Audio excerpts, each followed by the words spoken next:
I see you.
Always a pleasure, tourist.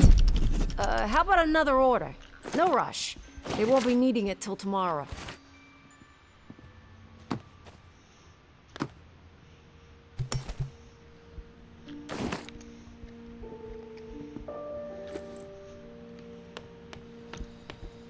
Don't hang around too long.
No fucking silencers.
been staring at that door for hours hoping you'd come through it. Damn good to see you.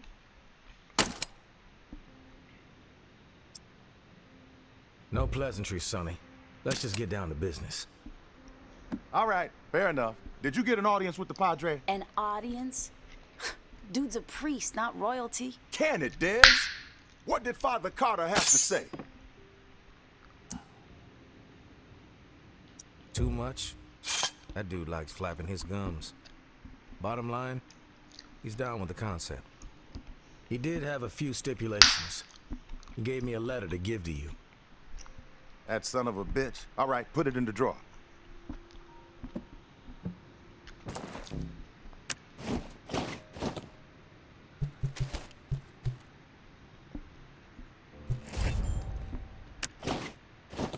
That son of a bitch. All right, put it in the drawer.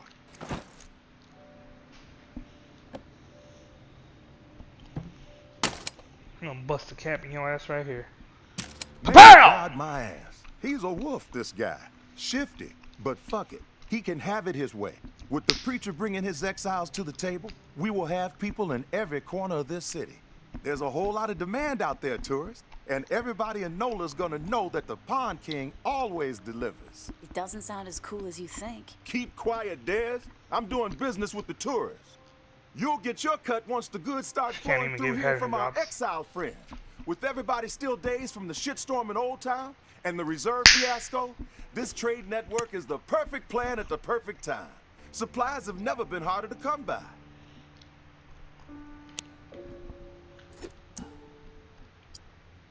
Why the supply shortage? Gotta think the reserve had something to do with it. Everybody had it in their heads that there was this buried treasure out there, and they all broke their necks trying to find it. Then, poof, it evaporates into thin air. And all those folks who were depending on it gotta find another way to feed themselves. Now, some people might see that as a crisis. I see it as an opportunity. Another sign that we're all fucked. You need to shift your attitude, kid.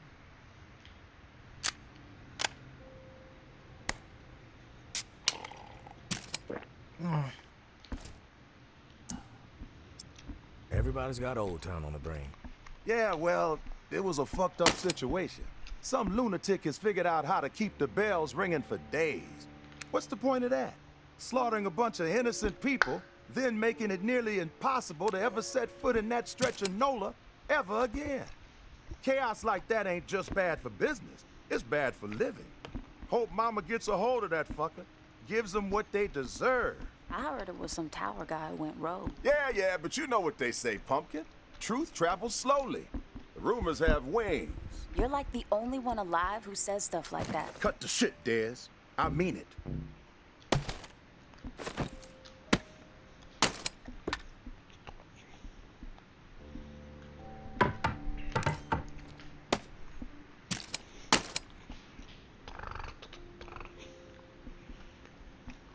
Sorry. Playing with my little toys. Just make sure my cut is substantial, Sonny.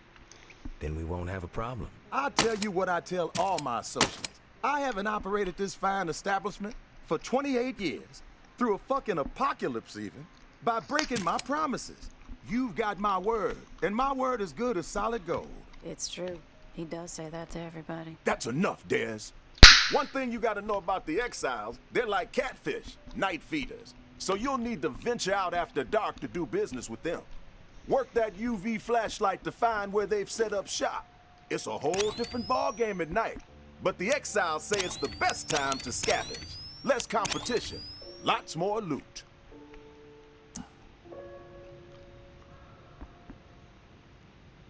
I'm not scared of the dark. I dig it. Soothes me. Okay, Dracula. Just giving you a heads up. Listen, while you're here, I got a favor to ask you. It would help the trade network out a whole lot. Our old friend Henri, he had stuff hidden all over this town. He was like a fucking squirrel. Couple of nuts here, couple of nuts there. Most of it I could care less. But he and I were in the middle of a deal for one of those stashes, and then he got himself dead. I happen to know where he hid it. You can keep whatever else you find, but the batteries, those belong to me. You expect me to risk my ass for 9 volts? It may seem trivial to you, I know, but the whole trade network relies on batteries to keep in touch. I know more than a few exiles who would gladly exchange their firstborn for one damn 9-volt.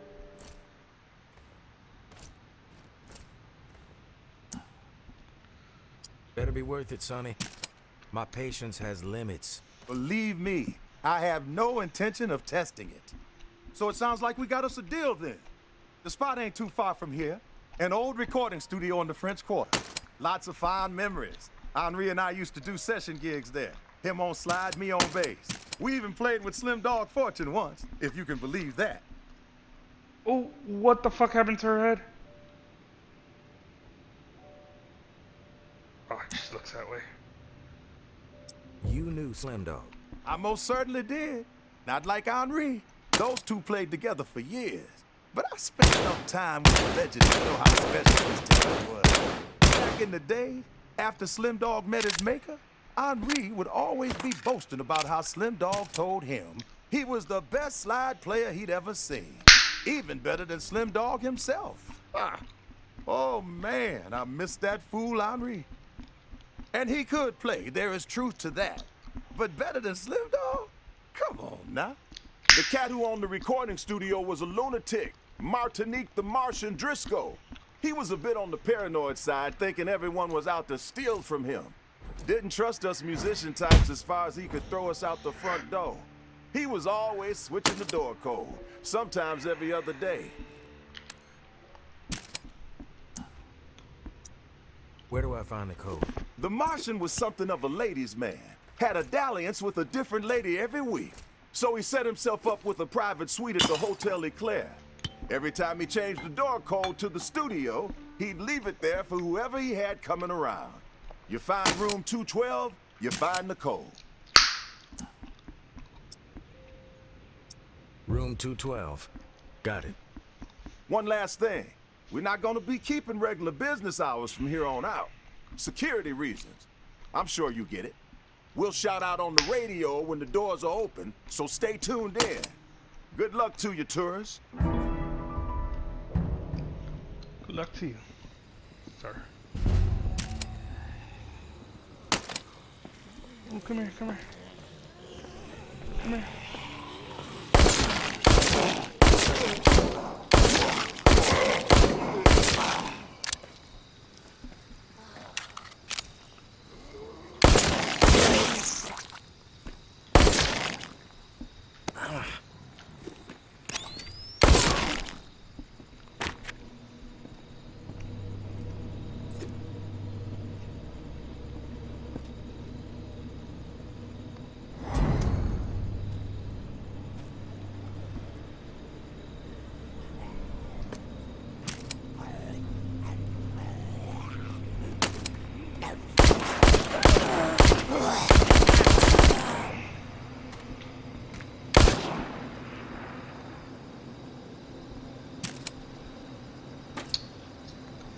Fuck out of here.